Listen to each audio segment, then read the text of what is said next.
Halo Amreta Tisna 2021, Media Komunikasi, Informasi, dan Penampungan Aspirasi Disabilitas Fakultas Ilmu Sosial Universitas Malang. Selamat datang dan terima kasih telah mendengarkan Report Amreta Podcast. Assalamualaikum warahmatullahi wabarakatuh. Gimana nih kabarnya? Sehat-sehat semua kan ya? Ketemu lagi nih dengan saya, Aida Lia Alta Sesaiti. Nah, kemarin kan kita udah ngobrol-ngobrol nih sama Mbak Intan tentang penyandang disabilitas di UM. Nah, kali ini saya mendatangkan bintang tamu yang sungguh spesial dan gak kalah keren tentunya. Kalian pasti kenal sama bintang tamu kita kali ini. Perkenalkan, ini dia, Mas Doni Maulana. Halo. Perkenalkan ya sama bintang tamu kita ini. Oke, biar lebih afdol, Mas Doni bisa memperkenalkan dirinya terlebih dahulu. Ya, terima kasih sambutan yang hangat dari Aida dan teman-teman semuanya. Jadi sebelumnya perkenalkan, saya Doni Maulana dari mahasiswa jurusan sejarah angkatan 2018. Seperti itu. Cukup itu aja ya. Asli Malang. Itu sih. Oke. Masih jomblo, Mas? Alhamdulillah sudah ada yang jaga. Wah, gimana? Oke. Oke, Mas Doni, di sini kita mau interogasi ya kan, ini tentang penyandang disabilitas yang ada khususnya di Fakultas Ilmu Sosial. Nah, kali ini saya akan melempar berbagai macam pertanyaan gitu ya kan, dan Mas Doni bisa menanggapinya gitu, menjawab seperti itu. Nah, kalau nggak bisa gimana? Kalau nggak bisa harus bisa gitu ya. Iya. Bisa gitu kan. Oke, yang pertama kalau kita mau bahas disabilitas tentu kita harus kenal dulu ya kan penyandang disabilitas itu apa sih gitu kan. Kalau menurut Mas Doni itu gimana? Disabilitas ya? Iya. Kalau menurutku sih tadi sempat baca referensi juga, dan saya juga punya pengertian sendiri lah ya terkait apa itu disabilitas. Sebenarnya simple sih, disabilitas kan dari bahasa Inggris kan ya, disable. Orang yang tidak mampu kan, tidak mampu di sini itu nanti dalam beberapa aspek kalau menurut saya, sepengetahuan saya. Nah, kalau saya baca referensi dari ada satu undang-undang yang membahas secara detail tentang disabilitas, yaitu Undang-Undang Nomor 8 tahun 2016.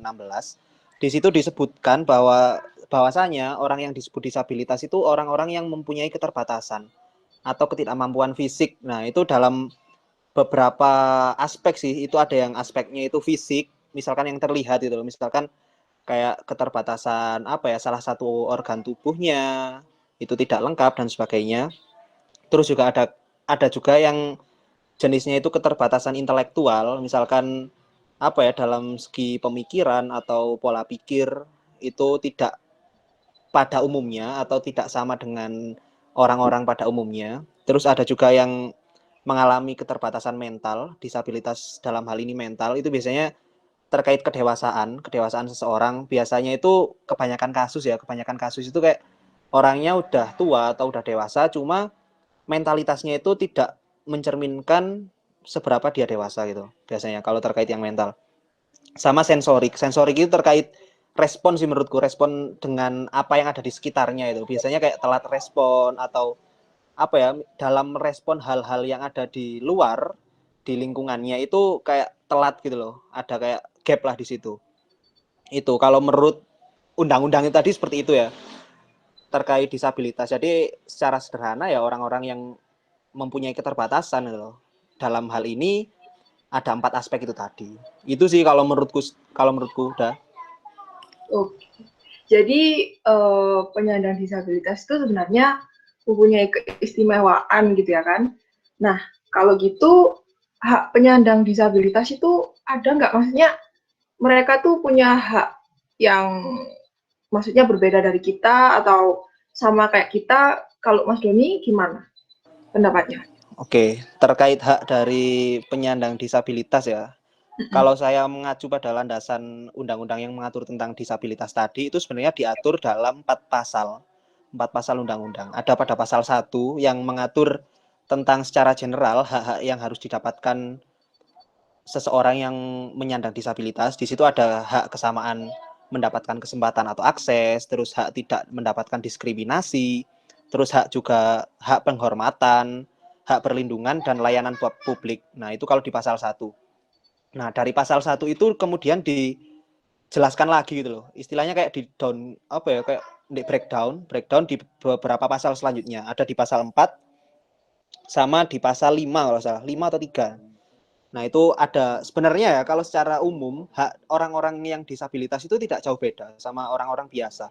Artinya secara landasan konstitusional itu dari undang-undang yang ada itu tidak membedakan antara hak orang-orang yang mempunyai kebutuhan khusus dan juga orang-orang biasa. Seperti ya yang paling umum kan ya hak hidup, bebas berpendapat, bebas dari stigma, mempunyai hak privasi, keadilan atau perlindungan hukum, pendidikan, pekerjaan, kesehatan, dan lain-lain. Kayak gitu. Kalau menurutku sih terkait merespon dari undang-undang yang ada, kebijakan yang ada, kalau menurutku sendiri itu tidak apa ya, harusnya sih tidak ada perbedaan gitu loh, tidak ada pembedaan dan tidak ada perbedaan antara orang-orang dalam hal ini orang normal dengan orang-orang yang mempunyai kebutuhan khusus atau orang-orang yang spesial itu sih. Dan harapanku sih mungkin ya kalau dari undang-undang yang ada itu masih belum mewadahi atau masih belum bisa mengakomodir semua, maksudnya kebutuhan orang-orang disabilitas, harusnya sih ada apa ya istilahnya kayak amandemen lah ya kalau di undang-undang atau peraturan turunan terkait itu. Kalau terkait hak seperti itu sih dah menurutku. Iya. Jadi sebenarnya mereka memiliki hak yang sama kayak kita gitu kan ya. Jadi kalau dari Mas Doni sendiri melihat undang-undang tadi juga menyimpulkan bahwasanya mereka itu juga gak boleh kita diskriminasi gitu kan ya. Mereka sama-sama juga manusia gitu kan. Bahkan kalau bisa kita sebagai orang yang mungkin dianggap jauh lebih bisa menggunakan kemampuan fisik ataupun mentalnya secara lebih normal itu jauh bisa lebih membantu mereka gitu kan ya. Iya, betul sekali apa yang dikatakan Aida Lia Alta. Iya. Nah, oke, selanjutnya nih Mas Doni. Nah, Mas Doni kan sebagai ketua BEMPIS ya kan. Nah, tentu pastinya ada tahu itu seluk-beluk gitu kan di FIS gitu kan ya. Nah, terus di FIS sendiri tuh ada nggak sih mahasiswa itu khususnya yang bisa kita katakan sebagai penyandang disabilitas? Kalau dari Mas Doni gimana? Terkait mahasiswa di FIS ya yang menyandang disabilitas. Terkait itu sih ada beberapa yang saya tahu dan sempat saya mengetahui itu di FIS. Cuma secara detail aku nggak tahu ya dia jurusan apa, dia kelas apa, atau dia dari prodi apa. Tapi setauku memang ada, walaupun jumlahnya sih tidak semasif di fakultas lain mungkin ya. Kalau di fakultas lain itu saya sering menemui itu di mana ya? Di teknik kalau salah. Di teknik itu ada. Terus di MIPA itu juga saya sering menemui gitu loh. Terkait mahasiswa disabilitas itu. Itu sih sepengetahuanku.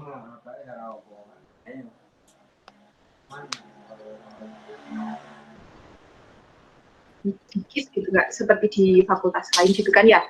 Nah, kalau di FIS sendiri sepengetahuan Mas Doni itu mereka kondisinya gimana? Apa dari fakultas itu memberi perhatian khusus untuk mereka atau masih gimana gitu? Sepengetahuan saja. Oke, terkait itu ya.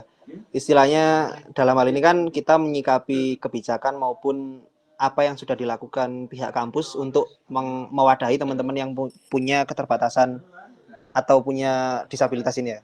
Kalau terkait hal ini sebenarnya kita harus kita harus mengkaji atau harus menilai ini itu dari pusatnya dulu sih, maksudnya dari lingkup UM. Nah, apa saja sih kebijakan maupun apa saja fasilitas yang sudah diadakan untuk teman-teman yang punya keterbatasan atau teman-teman yang disabilitas. Nah, kalau di tingkat UM sendiri itu pertama untuk mewadahi teman-teman yang disabilitas tentunya kan kita juga paham ada UKM.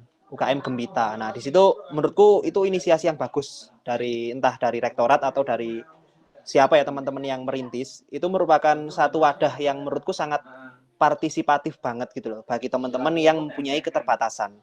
Dalam hal ini ya keterbatasan mental, keterbatasan fisik maupun intelektual dan sensorik. Itu terkait wadah itu menurutku itu wadah yang sangat penting banget UKM. Terus yang kedua terkait fasilitas penunjang teman-teman. Setahu saya kalau di beberapa tempat itu memang ada fasilitas untuk teman-teman yang menyandang disabilitas.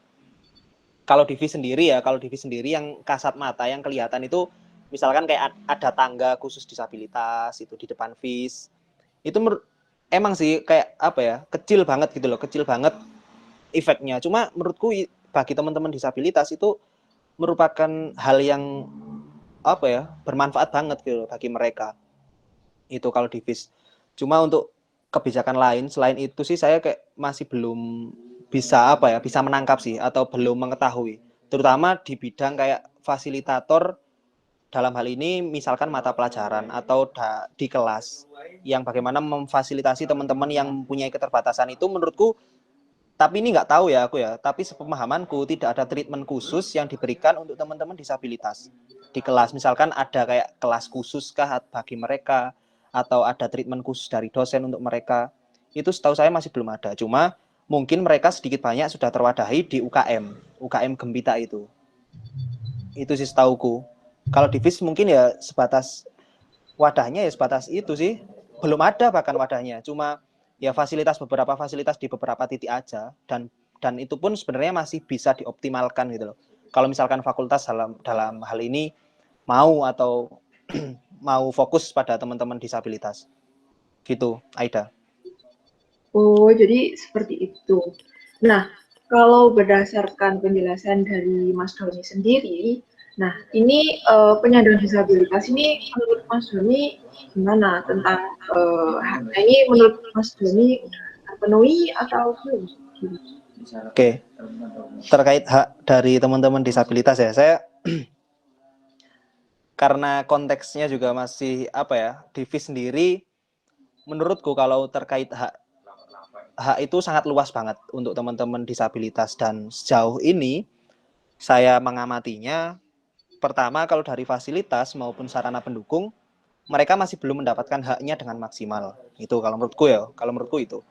Terus dari mindset orang lain, artinya tentang kayak persamaan dengan mahasiswa yang lain atau dengan orang lain di lingkungan mereka di kampus.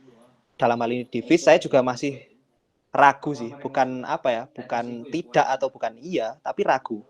Soalnya gini, sebenarnya teman-teman itu punya sesuatu yang spesial gitu loh. Cuma terkadang dari lingkungannya yang mindsetnya itu masih memandang mereka itu mereka tidak lebih daripada aku, katakanlah gitu. Dan sebenarnya tidak ada yang salah gitu loh. Di sini tidak ada yang salah, cuma mungkin mindset setiap orang aja gitu loh yang perlu bukan dibenahi ya.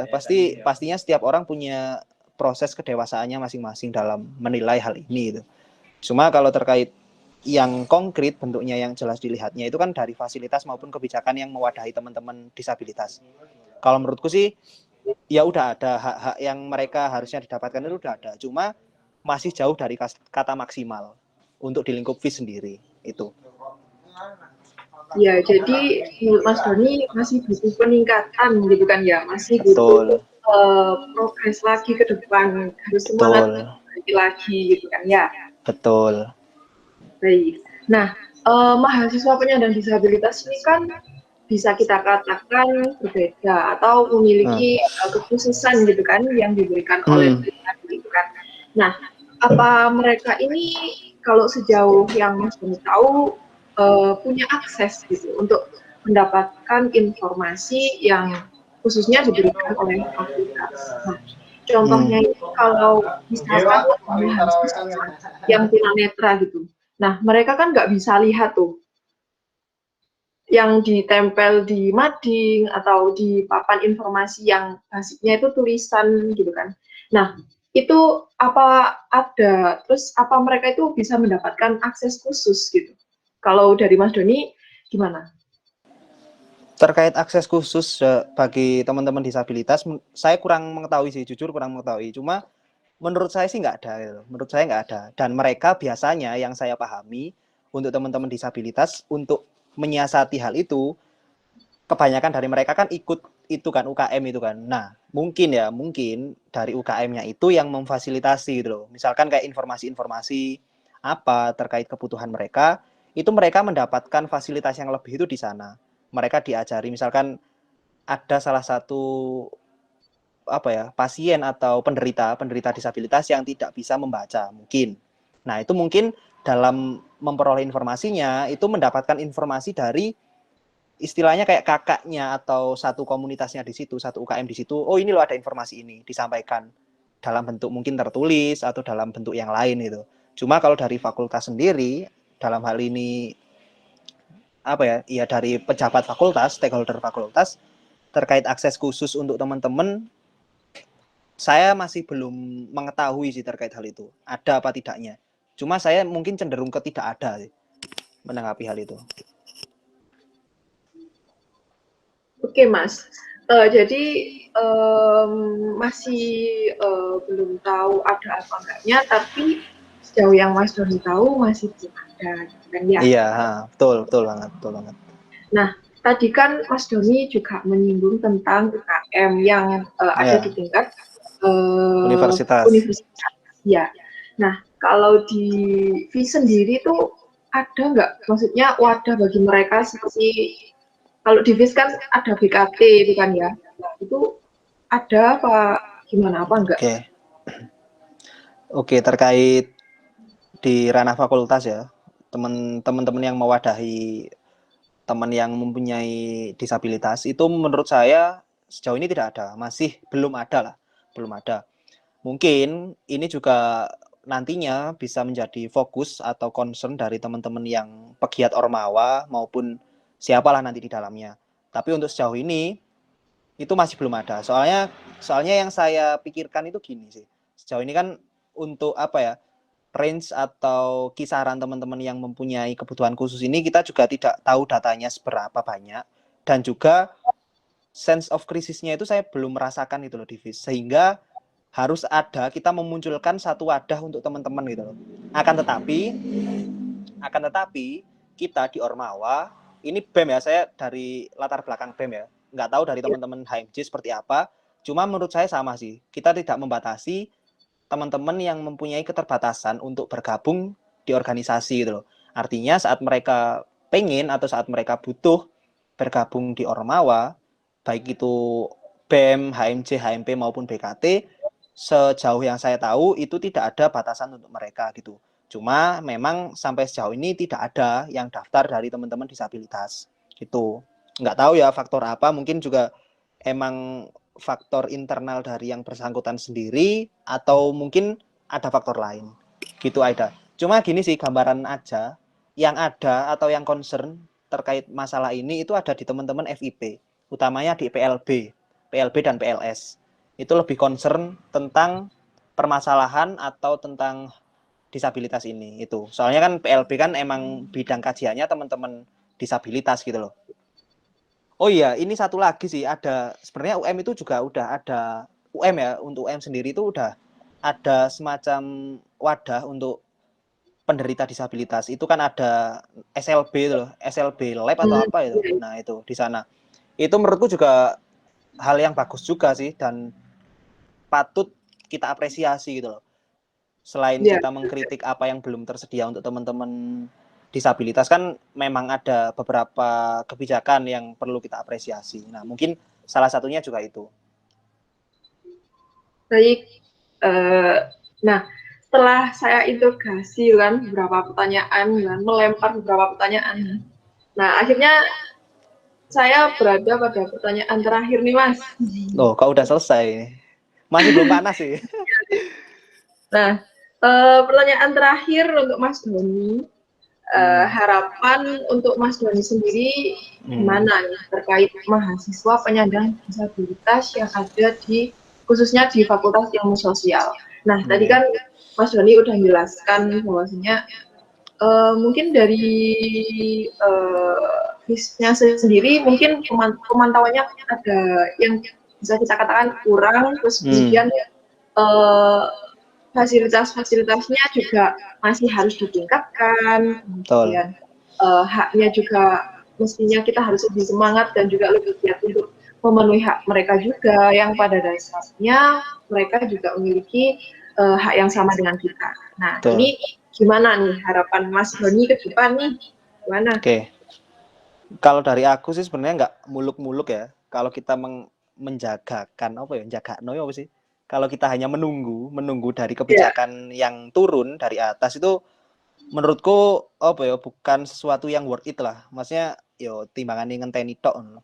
Cuma hal yang perlu dan yang saya harapkan tentunya itu yang paling dasar itu adalah perubahan mindset dari orang-orang di luar maupun yang ada di lingkungan teman-teman kita yang mempunyai keterbatasan itu. Artinya hal yang simpel aja itu jangan bully mereka itu. Hargai mereka itu. Ya wes lah, mereka sama dengan hal-hal yang menghargai lah. Ya mereka sama itu dengan kelebihan mereka. Toh kita juga pasti punya kekurangan loh, walaupun itu tidak termasuk salah satu kategori disabilitas itu. Itu pertama. Terus hal lain yang selanjutnya itu adalah kita, tadi kan Aida juga menyampaikan ya, kadang teman-teman disabilitas itu kan sulit mendapatkan informasi karena keterbatasan, mungkin keterbatasan ada salah satu yang nggak bisa dengar, nggak bisa lihat, nggak bisa membaca, menulis dan sebagainya. Nah, sebenarnya peran kita di sini sih mungkin ya, peran kita di sini artinya kita sebagai mahasiswa maupun rekan teman sebaya yang mempunyai apa ya istilahnya sedikit kelebihan dari mereka, itu kita harusnya itu apa ya, jadi katalisator lah atau penghubung antara mereka dengan misalkan apa yang mereka butuhkan.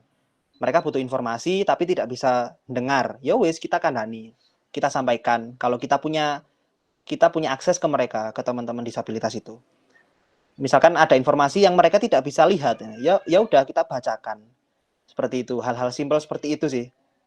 Soalnya kan kalau kita muluk-muluk ya membuat, ya harusnya kita buat program kerja dan sebagainya, membuat komunitas dan sebagainya. Itu menurutku the next level lah menurutku. Step selanjutnya. Pertama ya kita harus itu dulu, mindset kita harus kita rubah. Kita sadari peran kita. Ini bukan hanya tugas teman-teman PLB. Ya ini tugas kita semua loh. Kalau kita bicara mahasiswa, jangan kejauhan bicara kita sebagai agent of change, agent perubahan dan sebagainya. Perubahan yang awal yang perlu kita lakukan ya kita merubah mindset kita sendiri dulu gitu. Dengan apa? Kalau dalam hal ini konteksnya teman-teman disabilitas, ya dalam hal menghargai mereka gitu. Terus mensupport apa yang mereka butuhkan, dalam hal ini informasi, menjadi katalisator. Kalau mereka butuh link atau butuh apa, itu kita support, kita jembatani. Sesimpel itu sih saya memahami harapan kedepannya seperti apa. Intinya yo berangkat dari pribadi masing-masing gitu loh. Ada harapan dari eksternal dan internal kan. Dari internal yaitu kita harus merubah mindset masing-masing dari kita menyikapi teman-teman yang disabilitas. Yang kedua ya emang kita berharap pada kebijakan. Kalau yang dibicarakan dalam hal ini tatarannya FIS ya dari kebijakan stakeholder yang ada di FIS terkait teman-teman disabilitas. Entah itu pemenuhan fasilitas, pemenuhan sarana prasarana maupun pemenuhan satu yang dibutuhkan oleh teman-teman disabilitas. Itu apa? Itu sih kalau dari aku, Aida. Iya. Iya sih Mas ya, seringkali kita juga itu sering ngerti gitu kan, kalau misalkan ada teman kita yang mungkin boleh kita katakan nggak bisa ngelihat aja gitu kan, sebenarnya itu kan bisa kita katakan sebagai disabilitas kan, penyandang disabilitas. Nah tapi kebanyakan daripada orang-orang itu nggak ngeh atau bahkan mungkin positif thinking, mereka nggak ngerti gitu kan ya. Betul. Nah itu mungkin dari kita sendiri sebagai mahasiswa yang basisnya ada di lingkup akademik itu jauh lebih perhatian gitu kan ya. Maksudnya kita bisa juga menambah wawasan kita, memperkaya wawasan kita tentang mereka gitu. Itu Mas? Iya sih. Apalagi kita kan dari rumpun sosial ya. Harusnya kita bisa masuk ke semua lini sih menurutku. ini bukan keterbatasan untuk kita, melainkan yo bagaimana kita mendapatkan ilmu tentang kita bermasyarakat atau kita bergaul dengan orang lain gitu loh. Ya ini saatnya teman-teman, saatnya kita semua untuk bisa masuk loh, masuk ke circle-circle mereka untuk menebar kebermanfaatan. Itu sih menurutku.